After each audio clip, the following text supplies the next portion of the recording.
Halo Sobat Akademia, Selamat datang di podcast bukan menggurui. Nah, bersama kita mahasiswa jurnalistik yang paling asik, menggemaskan, lucu. Siapa lagi? Perkenalkan, nama saya Andin. Nama saya Santika. Selamat pagi teman-teman semua. Apa kabar nih kalian hari ini?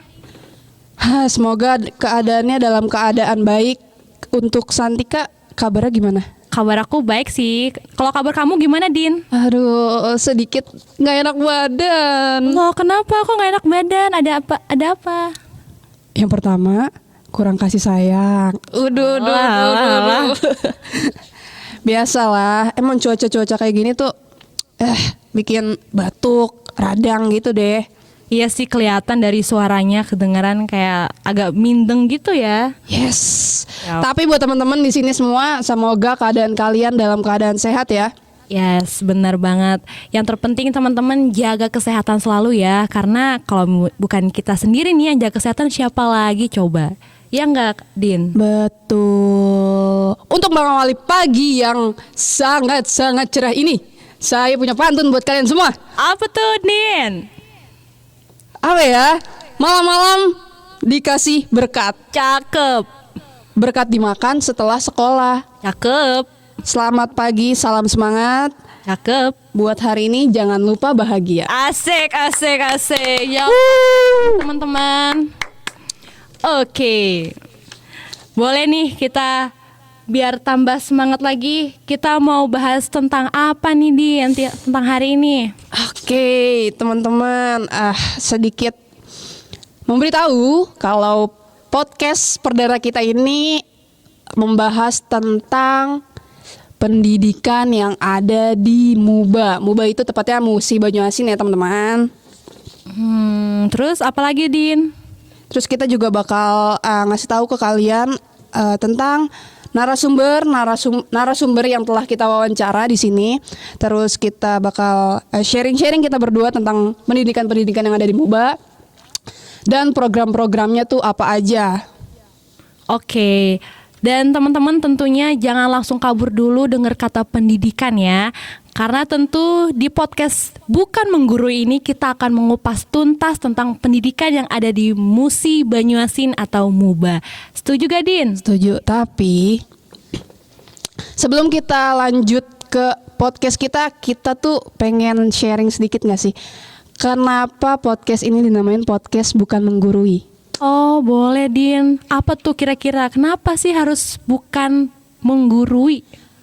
Karena tujuan awal kita berada di podcast ini ternyata kita tuh bukan sekedar mengajari kalian, tetapi juga membagikan tentang seputar pendidikan. Jadi kita tuh di sini untuk sharing, bukan mengajari kalian. Oh berarti intinya kita sama-sama belajar ya, Din? Betul. Oke, buat teman-teman pasti udah penasaran kan apa itu tentang pendidikan di MUBA.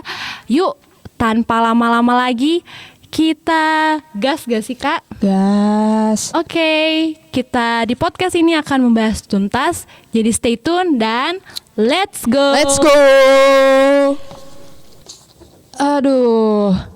Sebelum kita langsung masuk ke narasumber, kita harus flashback dikit gak sih tentang masa-masa sekolah? Waduh, jadi gak nih Kak kalau ngingetin masa sekolah.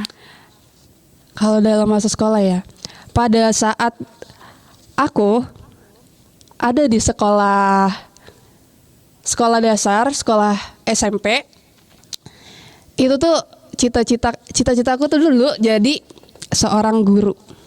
Waduh, mulia sekali cita-citamu, Nin. Mulia. Karena apa ya? Karena dulu tuh emang yang pertama balik lagi suka ngobrol sama orang, suka ngajarin banyak hal tentang orang, bukan so pintar ya, tapi emang karena emang ngerasa kayak emang harus ada yang diobrolin aja gitu. Jadinya emang ya mereka juga paham dengan apa yang aku omongin, jadinya ngerasa terbantu, kayak termotivasi untuk kayaknya harus jadi guru gak sih? Aduh, aku sangat tersentuh ya dengar penjelasanmu tentang cita-citamu ya. Tapi sekarang gimana nih? Apakah mau melanjutkan sebagai guru lagi?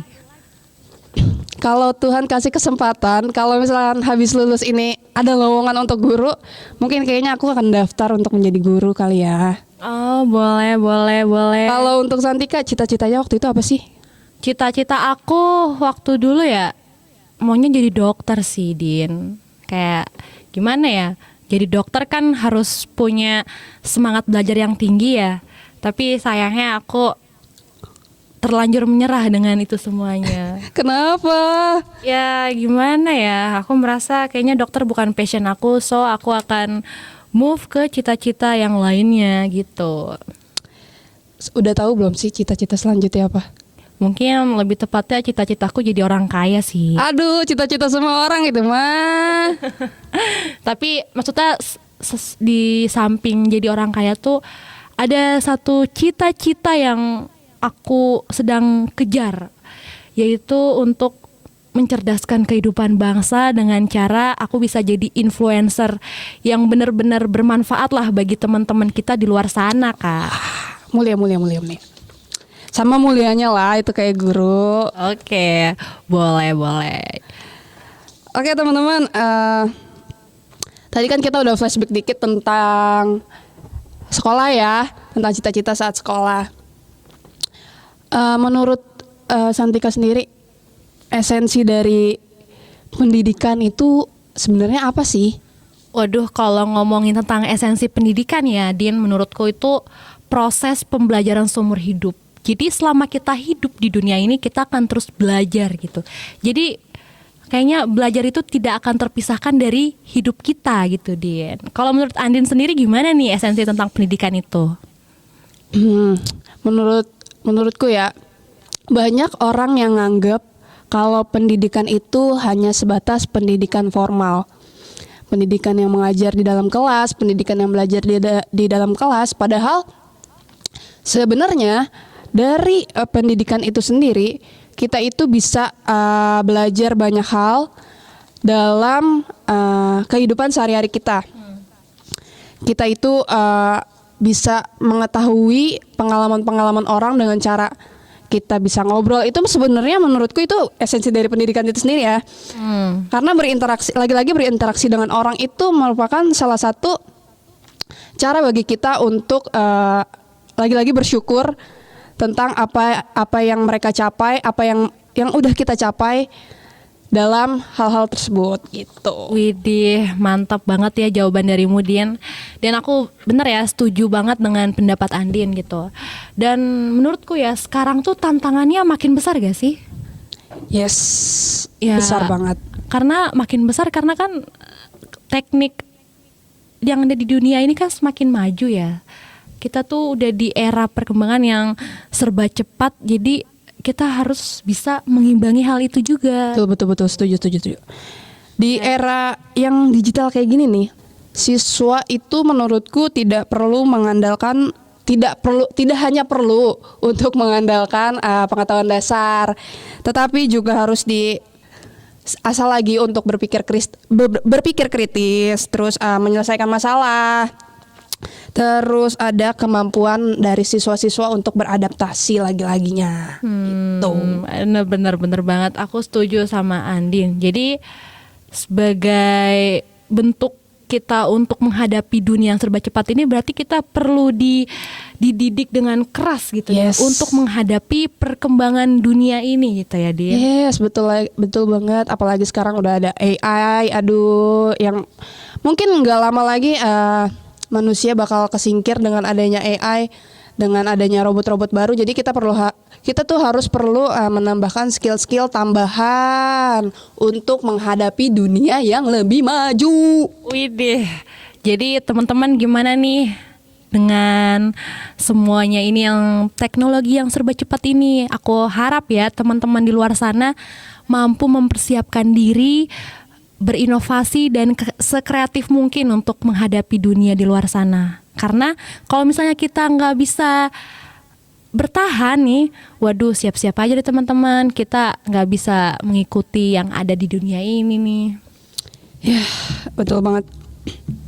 Kenapa sekarang ini kita bakal ngebahas pendidikan yang ada di eranya Nadiem Makarim, yaitu konsep belajarnya Merdeka Belajar. Iya, Din, ada apa tuh dengan MBKM?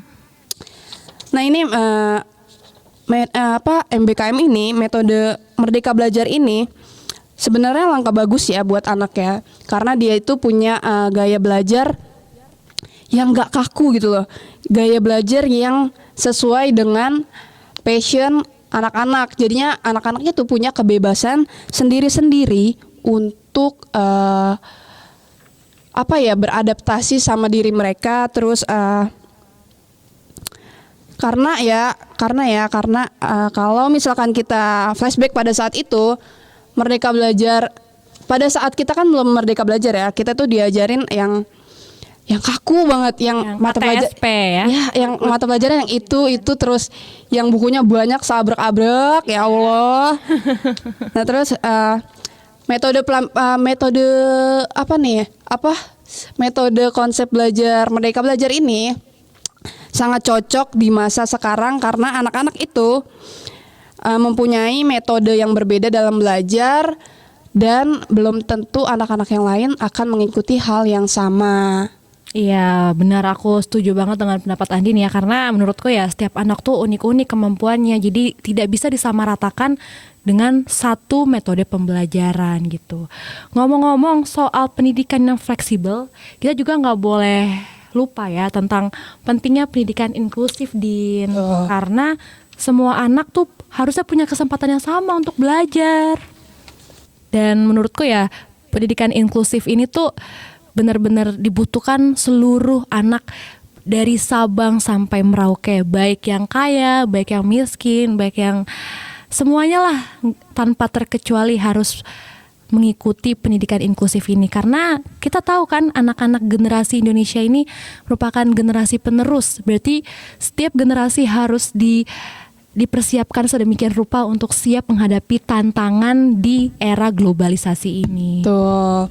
Jadi pendidikan inklusif ini sebenarnya penting banget ya buat kita, buat para siswa, karena dengan adanya pendidikan inklusif ini anak-anak dari latar belakang yang kebutuhan khusus ini bisa terdukung adanya dengan pendidikan inklusif ini. Jadi kita tuh nggak boleh tuh yang namanya diskriminatif sama anak-anak yang kurang beruntung dan anak-anak yang punya latar belakang yang ini deh yang memprihatinkan gitulah. Ya, padahal mereka juga punya kesempatan yang sama gitu, berhak gitu untuk mendapatkan pendidikan yang berkualitas.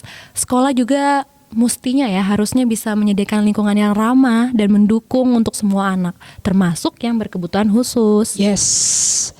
Karena setiap anak apapun latar belakangnya harus bisa berkembang dengan potensinya masing-masing. Oke. Nah, kebetulan nih tentang pendidikan inklusif, Din. Ada kabar baik nih soal pendidikan inklusif dari Kabupaten Musi Banyuasin yang baru-baru ini aku baca di laman berita sumselheadline.com yang dirilis tanggal 2 September 2024. Apa itu isi beritanya? Jadi nih ya, menurut berita yang aku baca, mereka itu menggelar advokasi kebijakan pendidikan inklusif yang mendukung program Merdeka Belajar. Fokusnya adalah bagaimana memastikan semua anak, termasuk yang berkebutuhan khusus, bisa mendapatkan pendidikan yang setara. Itu sih bagus banget ya. Tapi apakah mereka bakal serius buat nyiptain lingkungan yang lebih ramah buat anak? Nah, kabar baiknya ini mereka tuh udah mulai mempersiapkan fasilitas serta tenaga pengajar yang terlatih untuk mendukung pendidikan inklusif ini. Jadi nggak cuma wacana aja deh, tapi udah ada langkah-langkah konkret yang diambil pemerintah di Musi Banyuasin. Ini sih bagus banget ya, buat contoh bagus buat daerah-daerah yang selain MUBA ini, selain yang kita bahas ini, bisa jadi contoh buat daerah-daerah lain untuk nyiptain bahwa pendidikan inklusif ini bisa diwujudkan dengan kolaborasi baik antara pemerintah, sekolah, dan masyarakat. Nggak sih? Ya, benar banget, Din. Dan semoga nih harapan untuk daerah-daerah lainnya yang ada di 38 provinsi di Indonesia dapat terinspirasi untuk melakukan hal yang sama karena semua anak berhak untuk pendidikan yang berkualitas. Betul. Oke, kita itu di sini bakal ngebahas program-program yang ada di Musi Banyu Asin. Tapi ya sebelum masuk ke Musi Banyu Asin ini letaknya ada di Sumatera Selatan, perbatasan dengan Provinsi Jambi. Nah, Santika, setelah dengar Sumatera Selatan, apa yang ada di benakmu dalam memikirkan Sumatera Selatan? Yang aku pikirin, yang terlintas di benakku ketika mendengar Sumatera Selatan itu Palembang, pempek Palembang. Waduh. Itu kayaknya enak banget gak sih pempek? Aku jadi lapar nih Din, karena kamu tuh ngingetin tentang Sumatera Selatan. Jadi akhirnya kepikiran pempek dan lapar karena enak banget gak sih? Aduh. Enak banget. Terus ada yang ada di Sumatera Selatan, tepatnya di kota Palembang, ada jembatan Ampera, jembatan yang viral, jembatan yang megah banget, yang bagus banget. Oke, jembatan Ampera ya. Ngomong-ngomong, aku punya kepanjangan loh tentang Ampera ini. Aduh, apa tuh? Menurutku ya, jembatan Ampera itu amanat penderitaan rakyat. Waduh. Tapi aku nggak tahu sih Kak, itu beneran apa enggak. Cuma itu ya udah gimmick kita aja. Kalau kita berdua aja lah ya, jangan sampai ada orang yang tahu. Betul. Tapi sayangnya teman-teman di luar sana kayaknya udah dengerin podcast kita. Nggak apa-apa ya teman-teman, Diem-diem ya, aja teman-teman. untuk kita semuanya. Diem-diem ya. Dan menyinggung tentang informasi pendidikan inklusif di Musi Banyu Asin, ada beberapa artikel nih Din yang memuat informasi tentang program pendidikan apa saja nih yang sudah terrealisasi di MUBA. Oke, apa aja tuh programnya kalau boleh tahu, San? Nah, beberapa program yang berjalan ada program pelatihan bagi guru, program beasiswa bantuan sampai S3, sekolah filial, dan juga ada PKG atau program kuliah gratis.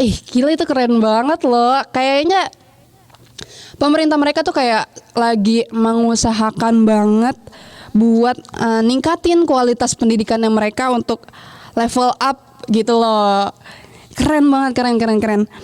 Jadi mereka kayaknya juga harusnya bisa memastikan ya kalau program ini tuh bisa merata untuk daerahnya mereka. Nah, memang bener banget Din. Karena ya pemerintah Musi Banyu Asin ini sangat memperhatikan dengan pendidikan di daerahnya, terlebih di daerah pelosok. Karena pemerintah ini mempunyai program namanya Sekolah Filial yang berkolaborasi dengan PT Marga Barajaya. Nah, ngomong-ngomong soal sekolah filial yang pernah yang kemarin baru banget aku baca. Sekolah filial ini didirikan untuk khusus untuk anak suku dalam atau ASD. Jadi di Kabupaten Musi Banyu Asin sendiri ternyata mereka itu mempunyai suku namanya suku anak dalam. Mereka itu sangat dekat letaknya topografisnya dengan Provinsi Jambi gitu. Nah, jadinya sekolah filial ini itu sangat dikhususkan untuk anak SD, sekolah dasar, dan pemerintah sendiri berharap membangun sekolah filial ini adalah menjadi langkah awal untuk anak-anak suku dalam mendapat wawasan yang luas dan setara dengan teman-teman yang ada di Sumatera Selatan lainnya. Nah, pembelajaran dengan guru yang akan didatangkan 3 kali juga menjadi fokus bagi sekolah filial. Dan pemerintah MUBA juga akan mengasih sepasang seragam baju gratis, tas, buku, dan perlengkapan alat tulis lainnya. Waduh, keren banget nih. Semoga ya teman-teman kita di sana menjadi lebih semangat lagi untuk menuntut ilmu ya. Semangat dong, harus semangat. Kejarlah ilmu sampai ke negeri Cina. Itu bukan sih? Negeri Cina. Janganlah Deket kejauhan. amat gak sih? Terus kemana dong? Sampai setinggi langit gak sih? Jangan sampai ke negeri Cina lah. Setinggi langit ya? Harus naik pesawat dulu dong?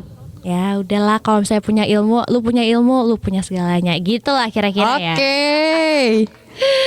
Oke, dan tentunya nih kita perlu untuk mengapresiasi Betul. pemerintah MUBA karena mereka tuh benar-benar serius dalam menjalankan program. Betul. Yuk kita applause untuk pemerintah MUBA. Oke. Jangan teman-teman jangan merasa pemerintah MUBA ini jangan merasa senang dulu ya, tentunya dengan kita apresiasi seperti ini, karena emang seharusnya sudah menjadi tugas mereka untuk meningkatkan kualitas yang ada di daerah mereka sendiri gitu. Benar-benar ya. Jadi dan kabar baiknya memang pemerintahan MUBA benar-benar mencerdaskan kehidupan bangsa, dimulai dari hal-hal kecil yaitu memperhatikan pendidikan yang ada di pelosok-pelosok daerah. Tuh. Nah, sekarang kita ini bakal ngebahas gimana pendidikan di MUBA, salah satunya program-programnya nih. Masih penasaran? Kalian masih penasaran gak sih dengan program-program apa yang dilakukan oleh pemerintah MUBA dalam mengatasi mutu pendidikan di kota mereka? Kalau aku sendiri sih penasaran ya, Din. Mungkin teman-teman di luar sana mungkin lebih penasaran kali ya. Kayaknya tanpa berlama-lama lagi kupas tuntas ya, Din. Nah, di sini kemarin baru dapet banget pengalaman berharga tahu. Apa tuh? Apa ya? Aku dapet kesempatan buat ngobrol langsung sama salah satu anggota staf dari Dinas Pendidikan Musi Banyuasin. Widih, Din. Ya ampun, keren banget sih. Karena menurutku ya jarang-jarang loh orang bisa mendapatkan kesempatan untuk mewawancarai salah satu petinggi pendidikan yang ada di suatu daerah. Aduh, Betul. aku apresiasi dong, Din. Ya ampun. Apresiasi dong teman-teman. Ini sangat-sangat membanggakan lah ya teman-teman. Sumpah aku bangga sama kamu, Din. Emang nggak semuanya itu mendapat kesempatan yang sama kayak aku. Ya deh, si paling punya kesempatan. Siap. Jadi apa aja, Din, setelah mewawancarai salah satu orang yang ada di pendidikan MUBA ini, apa sih yang kamu ketahui tentang mereka? Bocorin tipis-tipis dulu aja ya. Ya elah, masa tipis-tipis, langsung aja lah. Tipis dulu biar nggak kaget mereka. Oh begitu, boleh Din, boleh sok atau? Oke, kemarin saya ada ngebahas dengan salah satu staf di Dinas Pendidikan di MUBA mengenai tantangan-tantangan mereka. Terus ada sekolah filial yang tadi kita sebut. Kebetulan saya memperdalamnya dengan menanyakan banyak pertanyaan kepada Bapak dari staf pendidikan MUBA. Waduh, berarti ada info menarik nih yang kamu dapatkan ketika mewawancarai beliau gitu. Betul. Mungkin boleh kali di-spill apa sih itu? Aku kan jadi kepo. Harus banget. Iyalah, nggak boleh pelit ilmu. Iya deh, ayo kita spill. Oke. Kemarin kan tadi yang udah aku ceritain, kemarin kita ada kesempatan untuk mewawancarai salah satu staf anggota dari Dinas Pendidikan, yaitu Bapak Nazrul Hasan. Bapak Nazrul Hasan, SPD MPD. Beliau merupakan seorang yang bekerja di bidang pendidikan, lebih tepatnya di Kepala Pembinaan Sekolah Menengah yang ada di Dinas Pendidikan Kabupaten MUBA. Nah, latar belakang beliau ini yaitu adalah pendidikan S1, yaitu sarjana pendidikan, dan magister pendidikan yang kedua, S2 magister pendidikan, dan yang lebih kalah yang sangat menarik gitu loh. Dia itu merupakan pernah menjadi salah satu kepala sekolah dan guru pada tahun 2019 di Kabupaten Musi Banyuasin. Nah, pada tahun 2020 dia dipercaya sebagai kepala bidang pembinaan sekolah menengah. Terus pada saat itu tugasnya itu yaitu mengurusi administrasi kurikulum yang ada dan penilaian yang ada di SMP. Widih, keren banget tuh Bapak Nazrul ya. Berarti Tuh. udah punya segudang pengalaman yang waduh jadi orang hebat banget nih. Nah, pada saat kita ngobrol banyak tentang sekolah filial ini, kalian penasaran gak sih siapa yang mencetuskan sekolah filial di Musi Banyuasin? Bukan di Musi Banyuasin ya, tepatnya di Sumatera Selatan. Waduh, siapa Din? Siapa tuh? Yaitu ada Bapak Amirul Insan, yaitu beliau merupakan salah satu pencetus sekolah filial yang ada di Sumatera Selatan. Widih, keren banget ya Bapak Amirul Insan itu. Beliau adalah orang pertama ya yang mencetuskan program filial untuk di Sumatera Selatan. Betul. Ya. Dan tentunya ya menurutku mungkin di samping program yang baik itu pasti ada anggarannya nggak sih, dan dana yang dibutuhkan untuk menunjang proses belajar mengajar yang efisien gitu ya kan. Betul. Dan salah satunya itu tenaga pengajar yang masih minim karena kan mereka tuh ada di daerah terpencil gitu ya Din.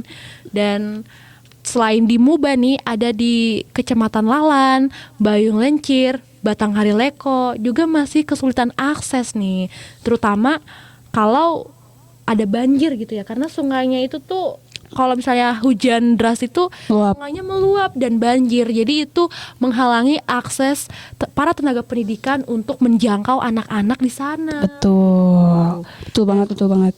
Dan kabarnya nih ya, tahun 2006 dana BOS tuh mulai digelontorkan untuk sekolah gratis, lalu berubah menjadi komite sekolah gitu. Namun ya banyak banyak guru di Muba yang belum terdaftar di Dapodik. Tahu kan Dapodik, Din? Tahu. Nah, itu. Sehingga tuh Muba mengeluarkan kebijakan baru.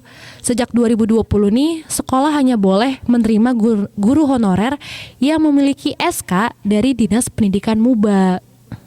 Jadi sejak 2020 itu sekolah tuh hanya boleh menerima guru honorer yang memiliki SK dari Pendidikan Muba. Meskipun demikian, dana BOS tidak bisa digunakan untuk menggaji guru honorer. Itu dia. Jadi guru honorernya itu pun kan punya kebutuhan khusus ya, maksudnya kebutuhan untuk membiayai hidupnya gitu ya. Tapi kalau misalnya nggak digaji, mereka mau makan dari mana coba? Betul. Emang serba salah sih ya kalau untuk ngomongin dana BOS ini. Dana BOS sendiri kan kemajangan dari bantuan operasional sekolah ya. Iya. Yang merupakan bantuan dari pemerintah daerah dan pemerintah pusat untuk memajukan kualitas infrastruktur dari sekolah mereka masing-masing gitu. Jadi dana BOS sendiri emang nggak bisa yang namanya untuk menggaji guru karena emang sudah SOP-nya mungkin ya. Iya. Karena dana BOS sendiri emang buat infrastruktur sekolah bukan untuk menggaji guru. Nah itu dia. Tapi berharap ya dari Dinas Pendidikan Muba nih, kan terakhir nih Muba mengembangkan sekolah filial ya. Yes. Untuk menjangkau komunitas terpencil seperti suku anak dalam agar pendidikan lebih merata. Harapannya nih dengan program-program yang sudah dibuat oleh pemerintah dapat terlaksana dengan baik dan anak-anak teman-teman kita di sana tuh dapat merasakan manfaat yang signifikan bagi mereka gitu. Tuh, karena di sini ada beberapa pertentangan ya mengenai program yang dijalankan saat ini oleh masyarakat. Salah satunya yaitu protes tentang sekolah gratis. Protes ini nggak hanya pada sekolah tetapi pada guru-guru yang mengajar di sekolah gratis hingga sarana dan prasarananya. Jadi kayak memprihatinkan gitu loh. Masa jangan kayak gitulah. Masa guru honorer tuh nggak digaji sih, sedih juga ya. Iya sedih juga, dan mereka kan juga punya hak yang sama sebagai pengajar. benar. Agak sedih loh lihatnya kalau misalkan tepatnya di negara kita ya, guru itu di nomor 2 kan daripada yang lain gitu loh. Karena apapun kita ke depannya, apapun kita berasal, dari mana kita berasal pasti ada guru di belakangnya gitu. Dan berharap nih untuk guru honorer yang belum dapat status pendidikan yang tetap, aku harap sih guru-guru honorer di luar sana bisa lebih semangat lagi dan tentunya tetap untuk mengajar para siswanya dengan segenap hati. Dan selain itu ya, untuk di pendidikan MUBA sendiri, mereka juga menggandeng beberapa perusahaan lokal melalui program Corporate Social Responsibility atau CSR untuk membantu pembangunan fasilitas pendidikan nih, Din. Nah, itu dia tadi. Selain untuk mereka tuh sangat giat gitu loh untuk menunjukkan kalau mereka itu emang betul-betul serius di dalam pendidikan gitu kan. Nah, mereka juga lagi menjalankan program kuliah gratis untuk masyarakat yang kurang mampu, dan mereka pemerintah MUBA sendiri memberikan beasiswa bagi siswa dan guru, dan ini juga bisa mencapai ke jenjang S3. Ini sangat keren loh. Ini tuh langkah besar yang ditunjukkan oleh pemerintah MUBA gitu loh, dalam menunjukkan taringnya untuk menunjukkan kualitas pendidikan di daerah mereka sendiri. Widih, dari beberapa program yang kamu sebutin tadi nih, berarti menunjukkan pemerintah MUBA itu seberapa besar komitmen untuk meningkatkan pendidikan ya. Aku sangat apresiasi. Terlepas tuh dari tantangan yang memang berat, tapi kolaborasi dengan masyarakat dan pihak swasta diharapkan bisa membantu mempercepat pemerataan pendidikan berkualitas di sana ya. Betul. Di sini juga hal kayak gini tuh menjadi sorotan oleh pemerintah pusat. Kenapa MUBA sudah ada dana BOS beserta kebijakan-kebijakannya. Kita juga berharap dengan adanya program-program ini, kualitas pendidikan di Musi Banyu Asin tepatnya bisa terus meningkat dan juga bisa menginspirasi daerah-daerah lain untuk melakukan hal yang sama dalam meningkatkan kualitas pendidikan mereka sendiri. Oke. Berarti dari paparan kita nih, dari wawancara kepada Bapak Nazrul, terus kita juga tahu pencetusnya sekolah filial ya tadi ya. Sekolah filial di Sumsel itu Bapak siapa tadi, Din? Aku lupa. Bapak Bapak siapa ya? Amirul Bapak Insan.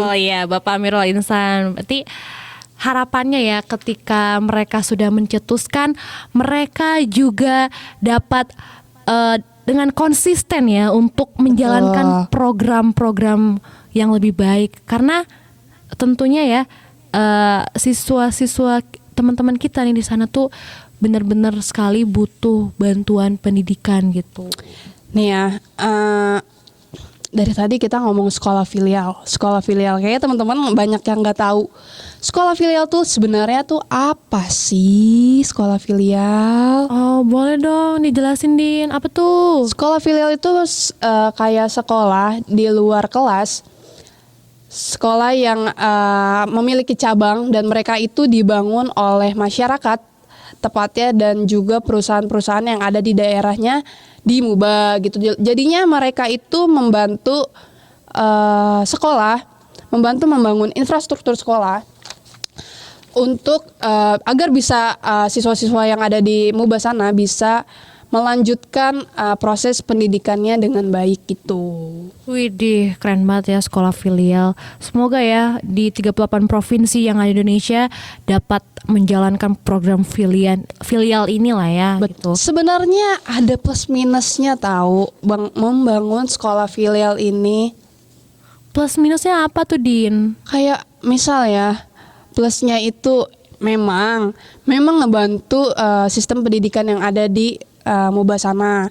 Cuma dari yang kemarin sudah aku tanyakan ya, emang ada beberapa proses dari sekolah filial ini yang tidak begitu kurang gitu loh, agak fasilitasnya kurang. Fasilitasnya kurang. Apa aja tuh yang sekiranya fasilitas yang kurang tuh lebih spesifiknya apa tuh? Karena sekolah filial ini kan kayak cuma membangun satu gedung sekolah yang nggak besar-besar banget, dan itu juga menumpang biasanya kan sama sekolah-sekolah lain. Iya. Dan itu sangat menurutku ya, dan itu sangat membuat kesulitan dan mengganggu para siswa untuk menuntut ilmu. Jadinya yang harusnya mereka sekolah dengan fokus di gedung mereka sendiri harus membagi waktunya dengan pergantian dengan sekolah filial tersebut. Iya ya, benar-benar. Nah, terusnya ada minusnya lagi mungkin ini ya, bisa dibilang karena pendidikan di MUBA sana emang fasilitasnya agak kurang ya. Iya, ya. Dari yang kita wawancara fasilitasnya agak kurang, dan tapi pemerintah MUBA sendiri emang tidak akan ya teman-teman, tidak akan berencana untuk membangun sekolah filial berikutnya. Karena diharapkan jika mempunyai anggaran harusnya bisa membangun sekolah pokok gitu loh, sekolah induk Ya. dengan fasilitas-fasilitas yang memadai. Iya ya. Dengar dari paparan kamu barusan, memang benar-benar ada plus minusnya ya. Tuh. Ya, semoga harapannya ke depannya pemerintah bisa mengeksekusinya dengan baik gitu ya, karena kan pemerintah kita kan orang-orang cerdas dan berkompeten ya. Aku harap sih pemerintah kita nih dapat mengeksekusi program-program itu dengan baik, dan seluruh masyarakat, seluruh siswa-siswa teman-teman kita nih dapat pendidikannya secara merata gitu. Jadi nggak hanya di kota, namun di pelosok daerah juga kebagian manfaatnya gitu, Din. Yes, betul banget. Emang kalau masalah sekolah filial ini kan emang dasarnya kan sekolah yang dibangun untuk membantu di sana kan. Jadi itu mereka nggak ada yang namanya sekolah filial untuk SMP dan hanya untuk SD. Gitu teman-teman. Buat yang nggak tahu jadi tahu kan. Iya, bener banget. Ternyata info yang aku barusan dengar dari kamu ketika kamu mewawancarai Bapak Nazrul itu berarti banyak banget ya semua inspirasi, insight, pengetahuan yang baru gitu ya. Jadi kita nggak stagnan hanya di Jawa Barat, di Bogor gitu ya, tapi kita bisa merambah ke berbagai daerah khususnya di Sumatera Selatan inilah ya. Yes, betul banget. Jadinya kita tuh tapi menurutku ya sekolah filial itu bagus ya, memang bagus. Cuma ada baiknya kalau pemerintah bisa mengasih lebih dengan sekolah induknya gitu loh. Iya, benar. Dan aku harap ya dana yang memang sudah dikhususkan nih untuk pendidikan dapat berjalan dengan baik ya. Jadi nggak ada tuh yang korupsi atau ya aji mumpung lah ya. Maksudnya kiranya tuh semuanya pemerintah kita boleh jujur ya untuk Yes, betul. untuk menggunakan dana, karena kan kasihan ya yang kena dampak pun teman-teman kita nih yang nggak bisa merasakan pendidikan itu. Nah, kayaknya kalau ngobrol-ngobrol tentang pendidikan itu emang sangat luas dan banyak topiknya mungkin ya. Yes, bener banget. Banyak topik yang kita bahas, yaitu dari tadi kita ngebahas tentang sekolah yang ada di MUBA, dan kita sekarang akan membahas tentang infrastrukturnya. Oh, infrastruktur berarti tentang pembangunan ya. Yes, betul. Apa aja tuh kalau boleh tahu tentang infrastrukturnya? Salah satu soal fasilitas sekolah itu mungkin di MUBA itu masih sangat minim, terutama di daerah-daerah terpencil yang banyak sekolah yang belum punya gedung, yang kayak kita bilang tadi sekolah filial belum punya gedung yang layak, terus ruang kelas yang belum memadai, terus adanya fasilitas yang kurang gitu loh. Memang fasilitasnya kurang, terus akses jalannya yang di sana sangat-sangat wow. Aduh, berarti benar-benar memprihatinkan lah ya dari segi infrastrukturnya, Betul. baik dari gedung, jalanan, akses, kemudahan dalam berkendara gitu ya. Karena kita tahu kan kalau pelosok-pelosok itu kan, pelosok daerah itu jauh ya dari satu rumah ke rumah lain, ke sekolah Betul. lain gitu. Jadi menggunakan akses kendaraannya apa, nggak mungkin kan jalan kaki ditempuh dengan sekian lama gitu ya kan. Yes, tapi ya kebanyakan memang dari mereka itu orang healthy banget. Mereka itu kayak memang ke sekolah pun memang harus jalan kaki, karena mereka juga sendiri masyarakat rentan yang bisa dibilang masyarakat menengah ke bawah yang tidak mempunyai fasilitas-fasilitas seperti motor ya untuk berkendara gitu. Jadi mereka hanya mengandalkan kaki untuk berjalan ke sekolah mereka. Aduh, dengar dengar jalan pakai kaki tuh dengan jarak lu yang jauh gitu, aku tuh salut nih sama semangat teman-teman kita gitu ya di Betul, tengah betul, sana. betul. Jadi aku harap tuh teman-teman kita nih yang dari berbagai daerah tuh bisa lebih semangat lagi untuk menuntut ilmu gitu. Dalam menimba ilmu kita butuh proses perjuangan yang harus kita lalui gitu. Karena kalau misalnya mau jadi orang sukses itu kita harus punya jiwa tangguh dan pekerja keras. Jangan mudah menyerah gitu. Tuh. Kalau Andin sendiri nih, Andin tuh orangnya tuh tipe yang gampang menyerah atau pantang mundur sih? Harusnya sih bisa ya kalau pantang mundur ya. Tapi kadang I'm just human gitu loh. I'm just human. Kadang menyerah itu memang bukan solusi, tapi kadang menyerah itu bisa menenangkan diri gitu loh dari keadaan yang sangat campur aduk gitu.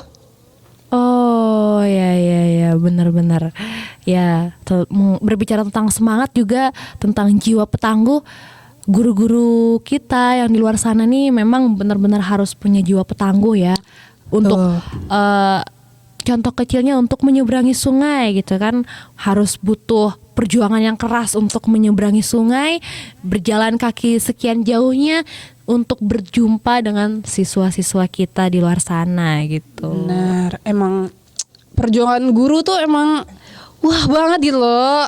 Mulia dia tuh. Pahlawan tanpa tanda jasa. Betul, sayangnya memang kalau untuk di Indonesia sendiri guru itu masih kurang dihargai gitu loh. Iya bener banget nih. Apalagi Din tahu nggak sih berita yang kemarin yang seorang guru yang dilaporkan karena memukul siswanya gitu. Padahal kan tahu. siswanya kan yang salah gitu ya. Kalau salah memang harus dikasih hukuman ya biar siswa ini paham apa kesalahannya. Tapi waduh, kabar tidak menyenangkan datang gitu. Gurunya tiba-tiba dilaporin tuh, gak dihargain. Kira-kira gimana tuh Din menurutmu? Itu sih sebenarnya balik lagi ya. Kalau menjadi siswa itu memang perlu banyak belajar sebenarnya. Cuma belajar bagi siswa itu bukan hanya di sekolah ya. Di rumah kita juga belajar loh. Dengan orang tua kita juga sangat belajar. Bagaimana anak itu dihargain oleh orang tua itu juga merupakan salah satu belajar. Bagaimana orang tua dihargain oleh anak itu juga salah satu belajar.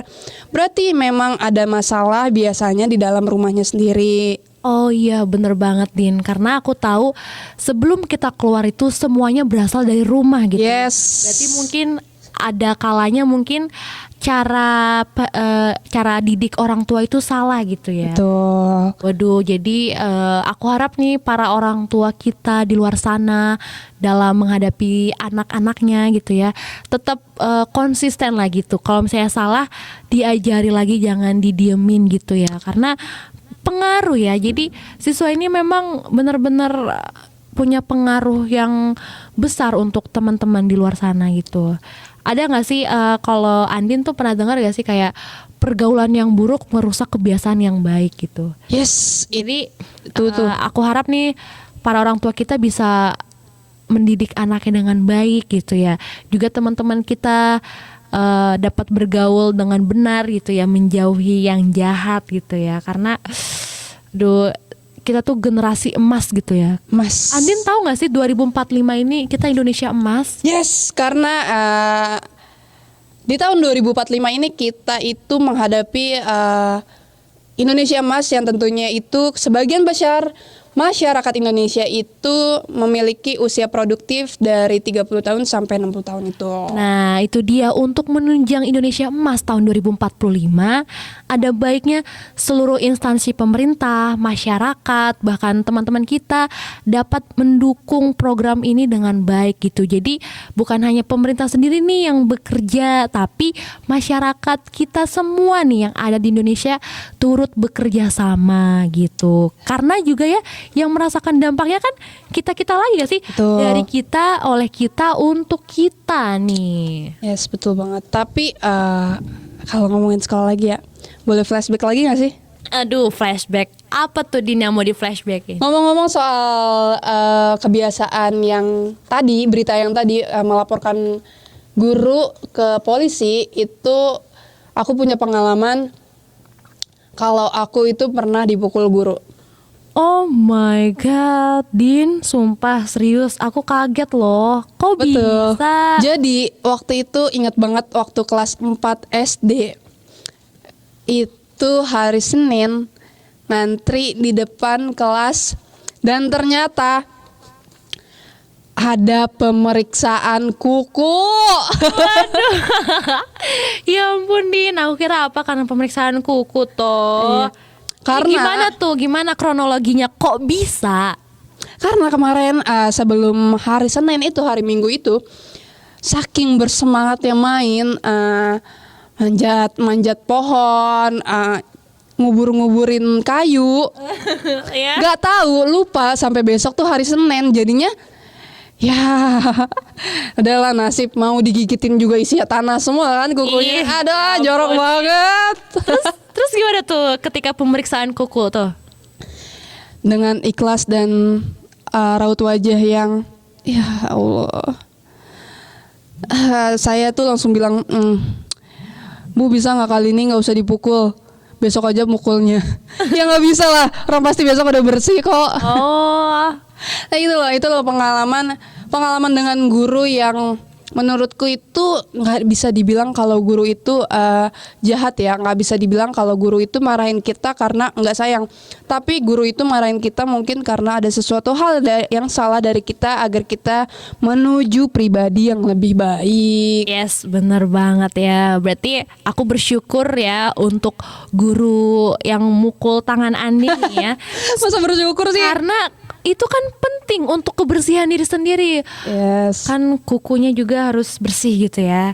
Jadi oke, flashbacknya mungkin cukup lah ya untuk pengalaman-pengalaman yang lalu. Udah lah. Oke lah. Dan harapannya nih dari flashback kita tadi, paparan kita tadi, semua guru-guru di luar sana, teman-teman kita nih boleh dapat apa ya, wawasan yang baru gitu, bahwasanya ya untuk menjangkau ilmu nih butuh proses yang banyak lah ya, proses semangat untuk mengerjakan tugas-tugas gitu dan segala macam gitu.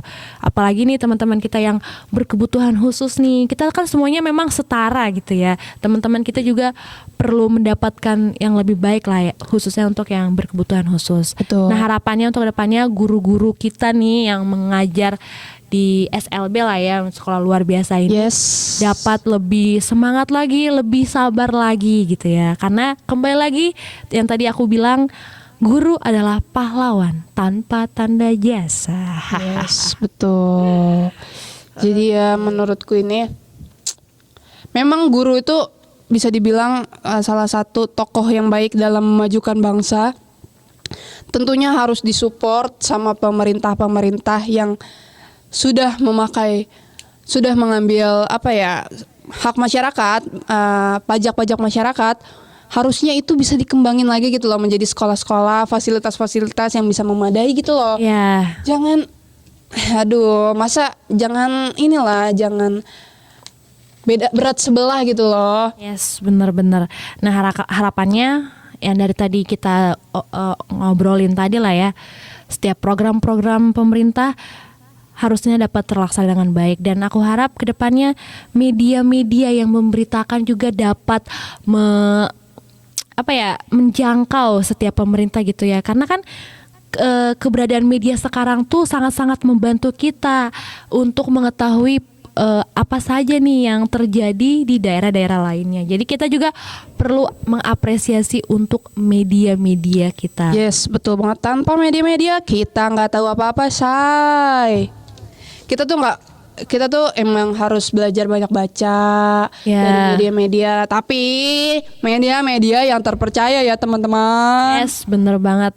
Yang sudah terverifikasi oleh Dewan Pers gitu. Tuh. Karena tahu sendiri kan, banyak tuh berita hoax ya, hoax lah ya. Hoax.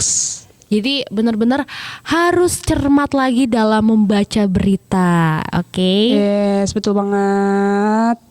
Jangan lupa teman-teman salah satu hal yang paling penting dalam pendidikan yaitu adalah tenaga pengajar, dan jangan lupa diikuti dengan infrastruktur yang memadai. Yes, bener banget. Untuk menjangkau semuanya itu memang harus seimbang lah ya, antara tenaga pengajar, pendidikan yang merata, terus infrastruktur yang baik, Jangan lupa seluruh buku-buku. sistem teknisnya itu harus diperhatikan sedemikian rupa gitu ya. Di sekolah juga harus ada buku ya teman-teman. Mohon kepada pemerintah untuk memberikan seperlunya buku-buku gratis kepada daerah-daerah yang terpencil, kepada daerah. Oke, aduh, gak kerasa nih kita udah hampir berapa jam ya? Berapa menit kita?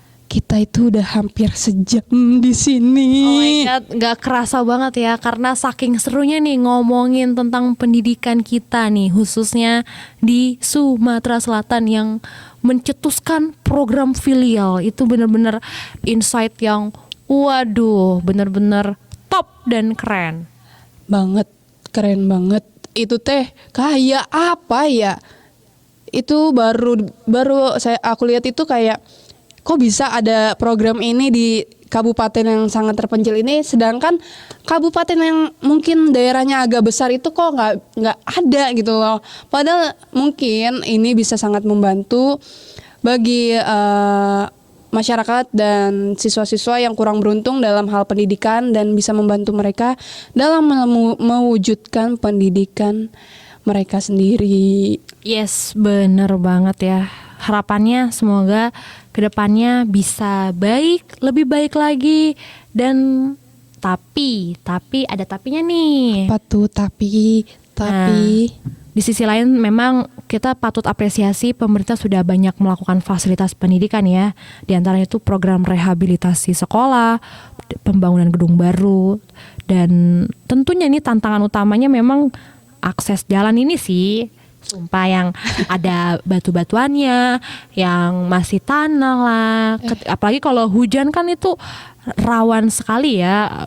Maksudnya bisa jatuh segala macam gitu. Itu perlu memperhatikan keselamatan diri sendiri. Itu tuh kalau ngomongin soal jalan, deja vu tau gak sih? Jalan di dekat rumah tuh kayak yang wow. Padahal deja vu. Padahal nggak terlalu jauh sama pusat kota, tapi kenapa akses jalannya masih sangat rusak gitu loh? Kenapa sih pemerintah tuh nggak memperhatikan sampai ke situnya? Jadi sedih sebenarnya. Apakah uang kita itu kurang atau gimana? Menurutku sih uang kita nggak kurang.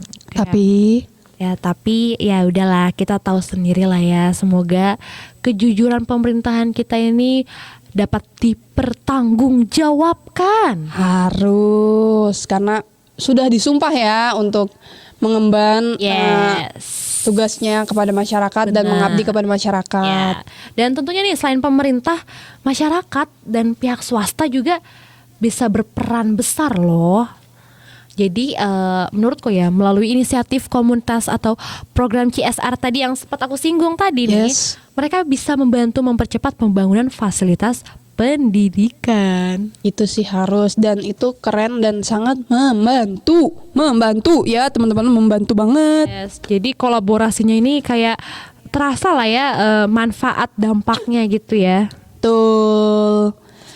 Jadi sobat pendidikan, sobat akademia kita, teman-teman kita di luar sana nih. Yes.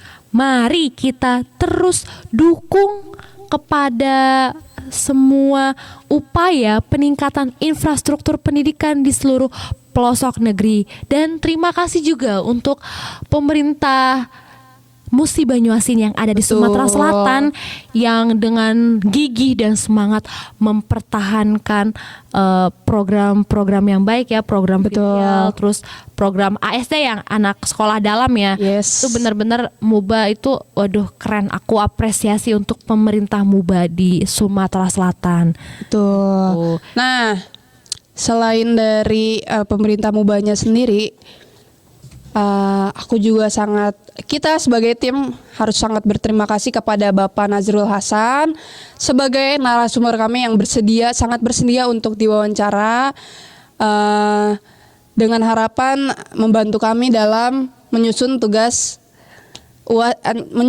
UTS dari jurnalistik pembangunan. Ya, terima kasih kepada Bapak Nazrul ya sudah memberikan kemudahan ya, akses untuk kita dapat meraih informasi gitu ya. Nah, terus aku juga mau berterima kasih banget sama kamu.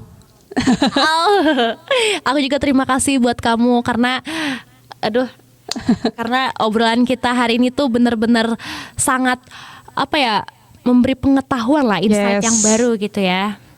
Dan aku berterima kasih sama kamu karena kamu mau jadi partner podcast aku. Oke, terima kasih juga ya Din, kamu benar-benar keren hari ini. Yes, kamu juga. Ya, dan terima kasih untuk teman-teman kita di luar sana yang setia mendengarkan podcast Bukan Menggurui kita. Aduh, keren banget. Terus aku juga mau terima kasih kepada kelompok Yellow Journalism yang telah membantu kita untuk menyusun podcast ini dengan sangat baik. Terima kasih kepada Chandra, terima kasih kepada Sri, terima kasih kepada Ridwan, dan tidak lupa terima kasih banyak kepada Bu Rati yang membantu kita dalam menyusun, dalam membantu dan dalam melancarkan lah ya. Pengalaman ini pengalaman baru banget buat aku sebenarnya, podcast kayak gini. Oke, terima kasih. Dan sebelum berakhir podcast kita, aku ada pantun nih buat hal-hal yang aku tunggu, hal-hal yang aku tunggu. Yes. Penasaran gak sih? Penasaran. Oke. Tanpa lama-lama lagi, ini dia pantun dari aku. Biarkan kayu menjadi abu. Yes, cakep. Abunya hitam, terbang mengudara. Cakep. Sampai jumpa di lain waktu. Cakep. Tetap semangat dan bahagia. Yes, jangan lupa bahagia ya teman-teman. Terima kasih sudah mendengarkan podcast kami. Bukan Menggurui. Terima kasih untuk telah mendengarkan podcast kami. Terima kasih semuanya. Dadah.